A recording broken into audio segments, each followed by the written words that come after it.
Hello, everyone, and welcome to Snap Take. This is Glazer of Snap Judgments, the official podcast of Marvel Snap Zone.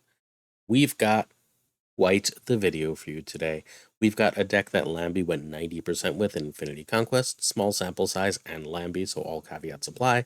That is not even my favorite deck of the day. We've got this sick Ika deck. We did a vote for what the third deck's key card would be.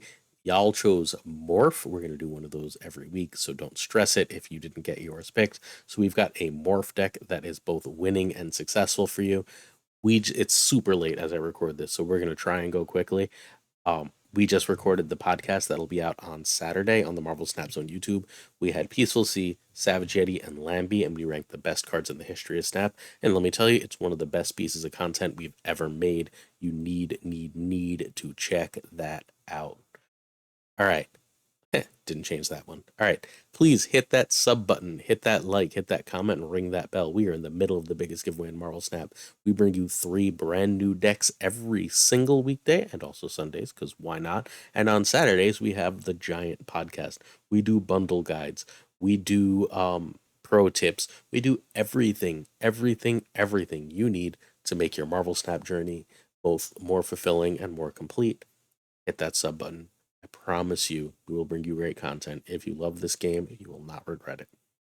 All right, we are giving away 15 Skaar season passes. We're currently giving away 10 of those. The last 5 will be next week, just so you're aware.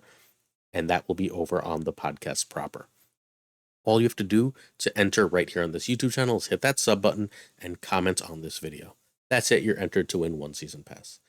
Any video from this past Wednesday's video, 2 days ago, to this coming Monday's video, if you comment on those, as long as you're subbed, that's another entry to win 1 season pass for a total of 5 season passes here. You can also win 5 on our Twitter. That link is in the description to this video, so check it out. We also maintain a Patreon. If you're interested in the Patreon, please feel free to hit pause. We're not going to sell you this every day. We're just going to let you know that it exists, and then we'll talk more about it once a week, about what you get if you decide to subscribe. Finally, we also maintain an active giveaway sheet. Our friend Banshee helps us out with that.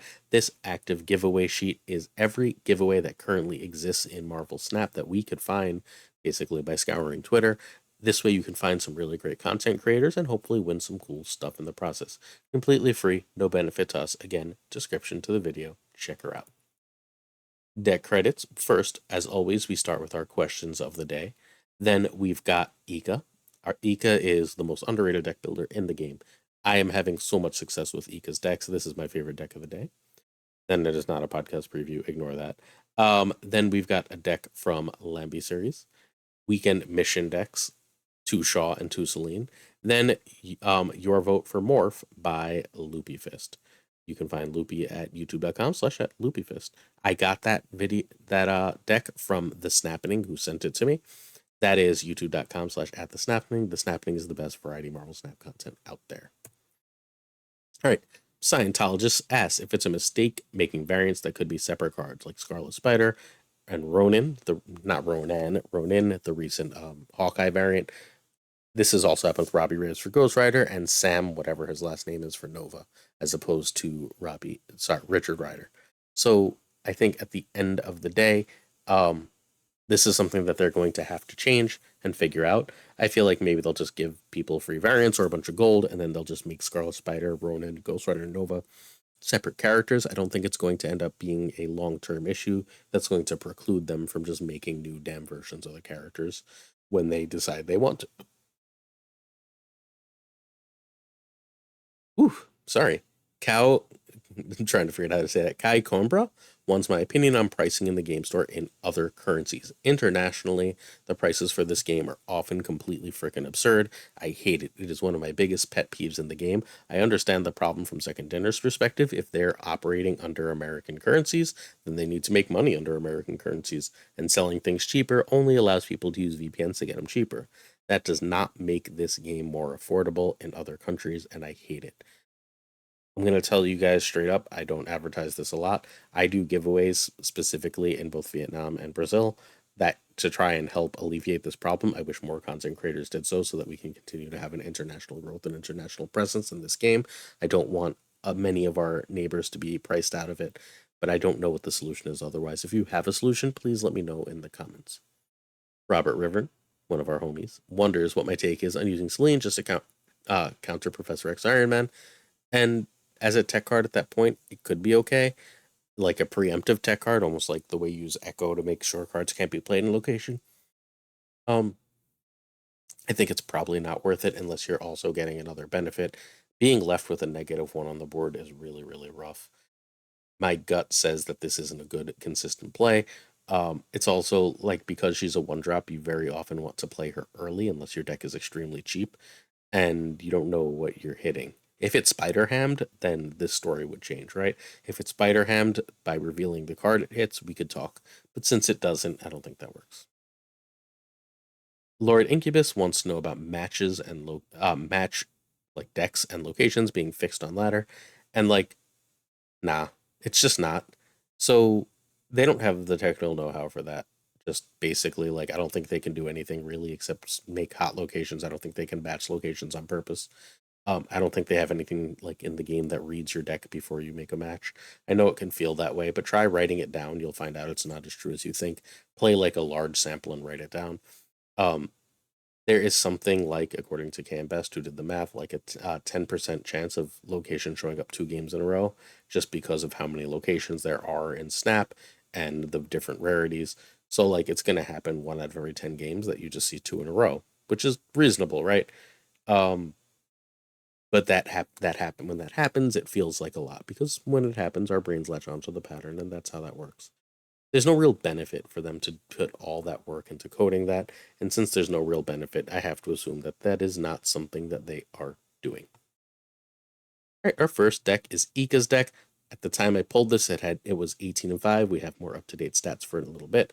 This deck is so freaking cool. One would think that Professor X would be really rough in this. It turns out it's not, because you're using Professor X specifically with Atuma and Martyr where possible, and you can also use it on top of cards like Maximus and Gladiator. That's just enough power that it locks a lane. If you can lock a lane with Professor X, then Blob and Destroyer are absolutely dominant cards at winning another lane. The end. That's the whole deck. Cool. There's a Conquest version. I don't know if Ika actually made this. I was pulling stats for this to make sure I was up to date, and I found this slightly different version. It's running Lizard instead of Jeff, and it's running Red Skull instead of Maximus. This deck basically gets you a bigger Blob. That's fundamentally the difference. It also has the option of like a 0 on Red Skull on turn 6, or various other shenanigans with that card. I definitely like Jeff more than Lizard here. I think Red Skull is a really good shout for Gladiator. That probably makes the deck better, especially in Conquest, where you need to go way over the top when you're winning that type of game. I also threw totally different variants in each version of this, so that it would be interesting to look at and where I had different variants anyway. So I think that this is probably a little better version. Again, I would keep Jeff over Lizard, though. You must have Blob for this. If you don't have Ms. Marvel, you can run Super Skrull, but that really hurts your Professor X. So, like, I don't know. You'd really, really, really prefer to have Ms. Marvel here. Nebula is important, but Nightcrawler is fine. Gladiator can obviously be Red Skull or Lizard here. We saw that change. Cool. So this went 65%. The original version, ladder version, went 65% in 62 games. The slightly altered version with Red Skull for Gladiator, 81% in Gold and Infinity Conquest. That's just bonker stats. Turn 1, Nebula over 0, unless you know you're going to play Lizard or Max onto. Armor is better than Lizard, or if you have Lizard or Jeff, is better than Maximus. Turn 3, Cosmo generally over Gladiator, unless you're trying to set up a Professor X that you're not sure about. Read your opponent's power levels. But Cosmo is often just really good here, because if you can go Cosmo and then Ms. Marvel in a different lane, right? You can play that Professor X on top of Ms. Marvel reasonably often, and then you have that Cosmo lane set up for a potential Destroyer.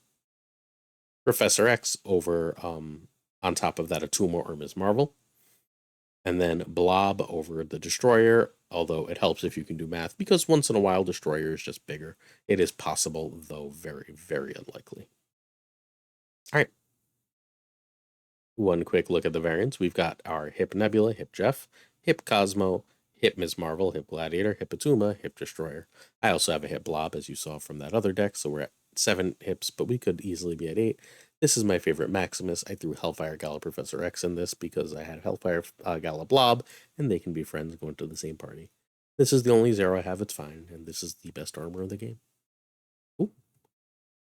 We're going to ignore that and jump right into the Lamby deck. We already talked about the Snap Systems preview yesterday. I just left it here because we won't keep going because it is super, again, late at night because that podcast was 3 freaking hours. I'm telling you, we went long. We went like super deep into the topic. We did an interview about tournament play, a whole bunch of great stuff. We talked about all the cards of the last season, all the cards of the next season. It's it's a lot. So like it's amazing. Let's do deck guides. So Lamby went 9-1 in Infinite with this Ronin deck.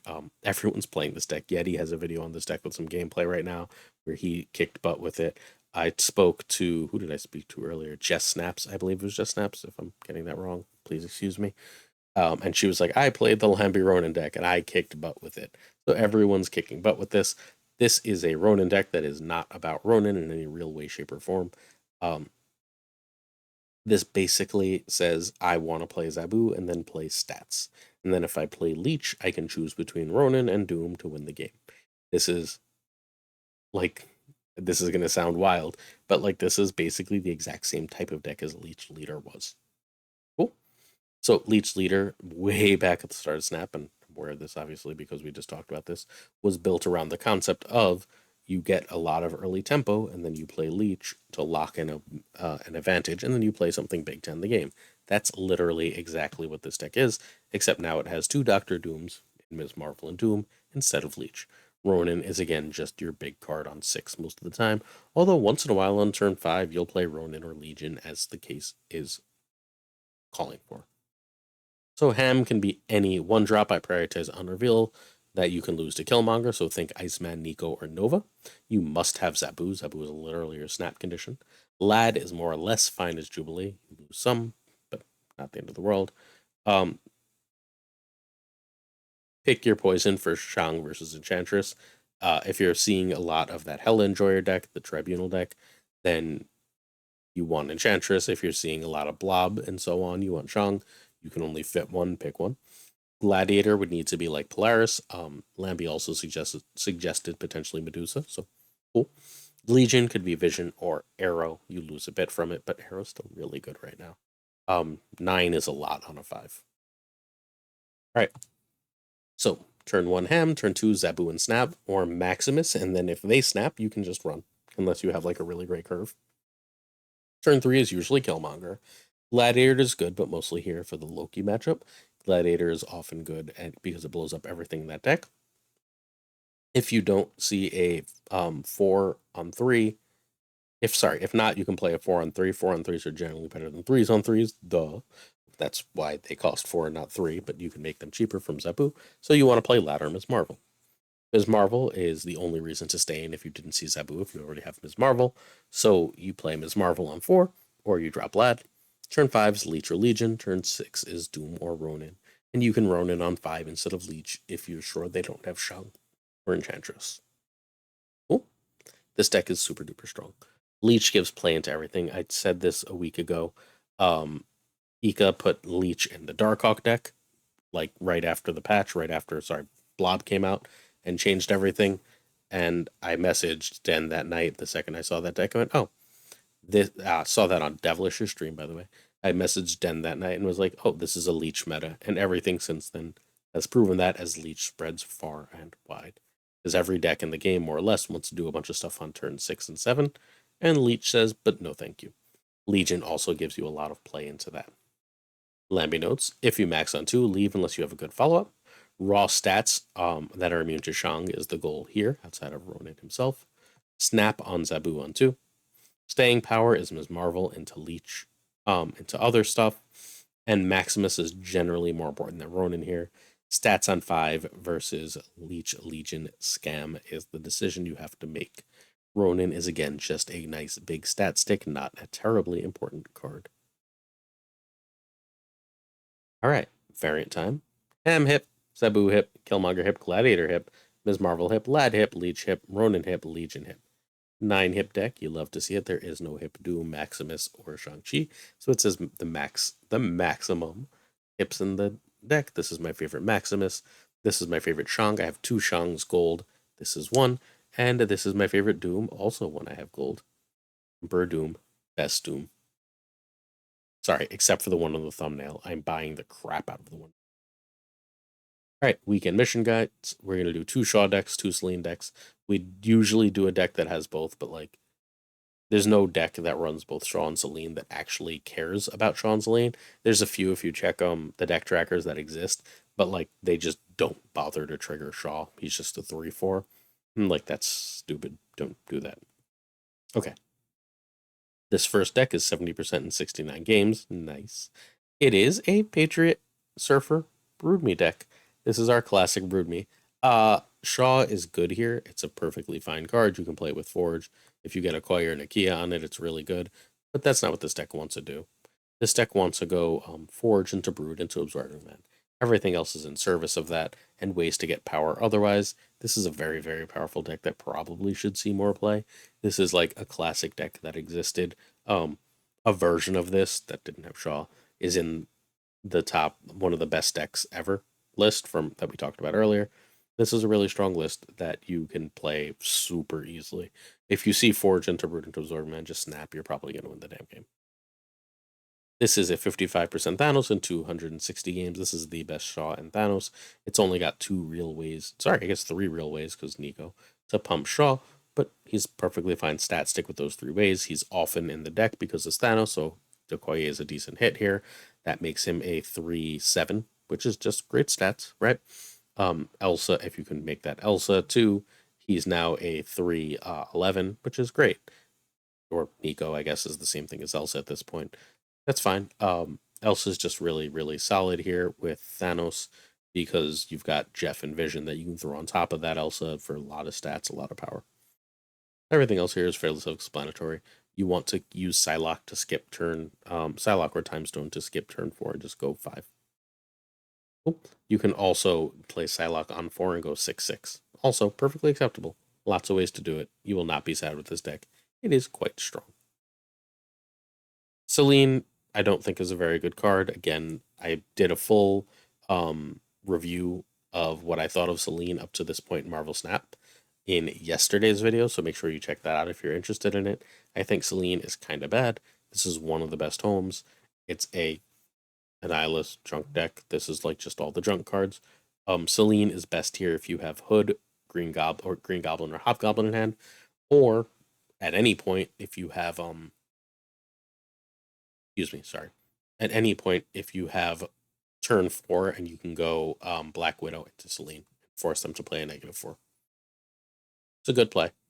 At that point, turn 5 Debris is really, really nice, or turn 5 Annihilus is really, really nice.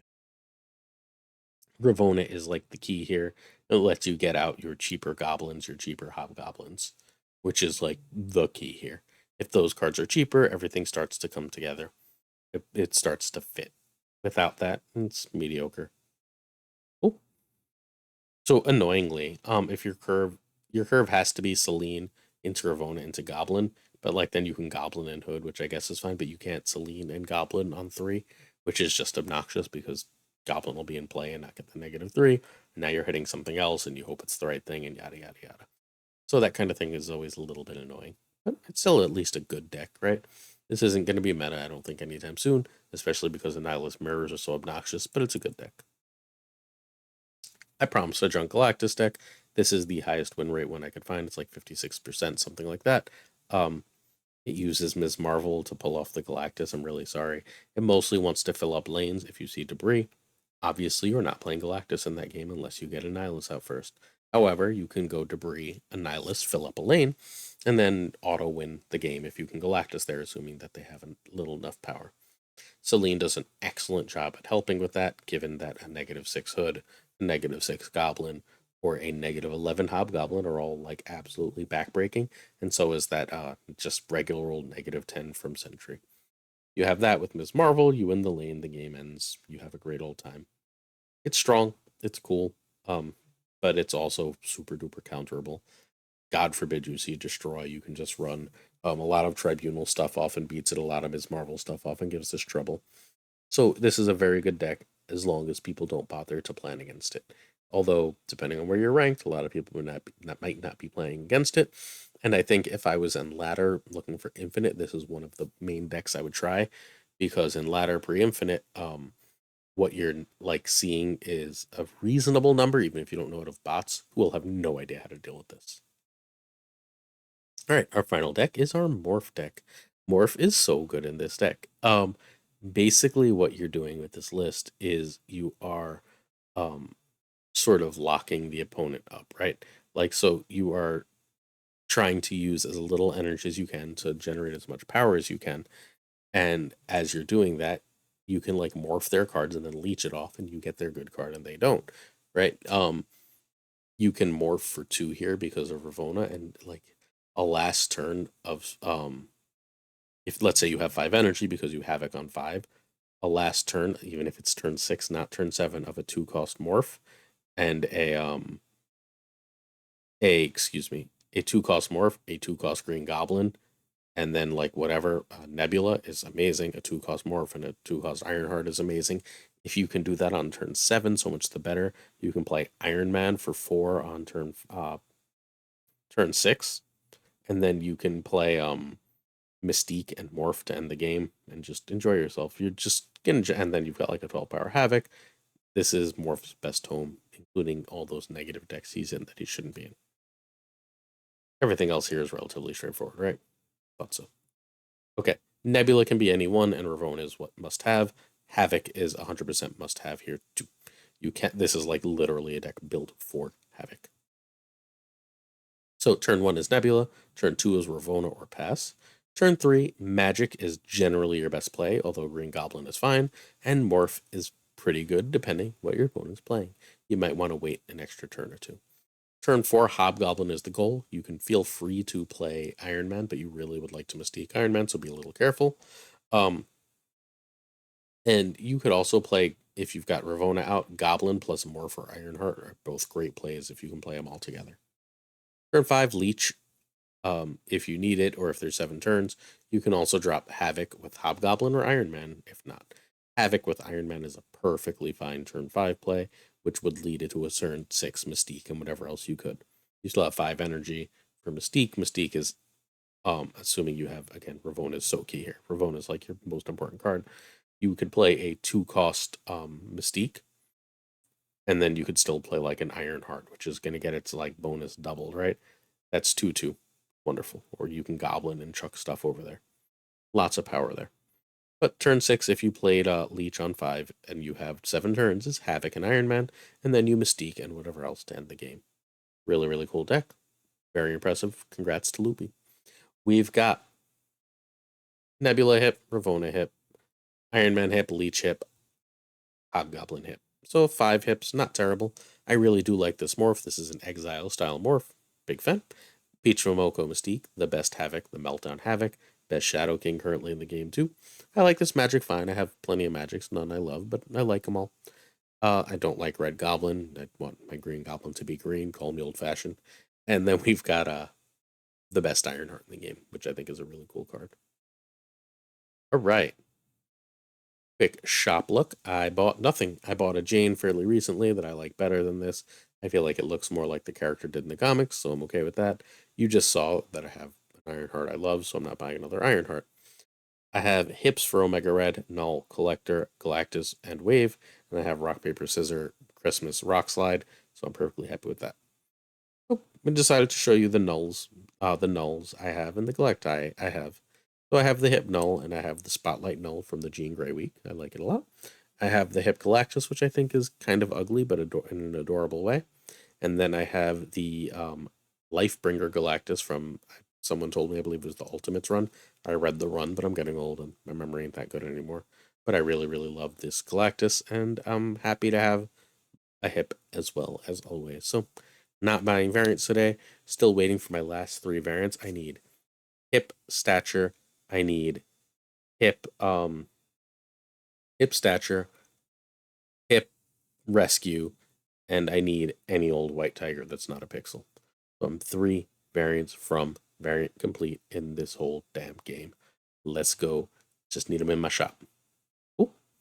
Thanks so much for watching. I think that look, if Lamby releases a deck and says it's good, we should all play it. He's the best player in the game. Cool. I really, really, really love Ika decks. I think Ika's brilliant and a hidden gem in this community. And that third deck, bet you never thought Morph would be good. I hope you can make and play that deck because that is a really good Morph deck. If you voted for, what were the others? Mr. Negative, Punisher, or Quake, they will be in next Wednesday's We Vote Wednesday with a new card, and you'll pick one of those to get their, excuse me, you'll pick one of those to get their day in the sun. So hit that sub button, hit that like, hit that comment, ring that bell. Every weekday, 8 a.m. Eastern, a video comes out. Sundays, it's at 10 a.m., so don't miss it. Thank you to our Patreons. We've got models, Pretty Chill, Fothler Newman, Inc., No Flex, Mandatory Burnout, Matt Conduit, Josh Apodaca, Rob Silverman, Matt H., Robert Rivern, Abigail Gieslin, Direwolf, and the homie Min, who I'm going to message literally as soon as we're done with this video because we were just chatting before I went to record. So thank you all for watching. See you tomorrow for another Snap Take. I appreciate you. Peace.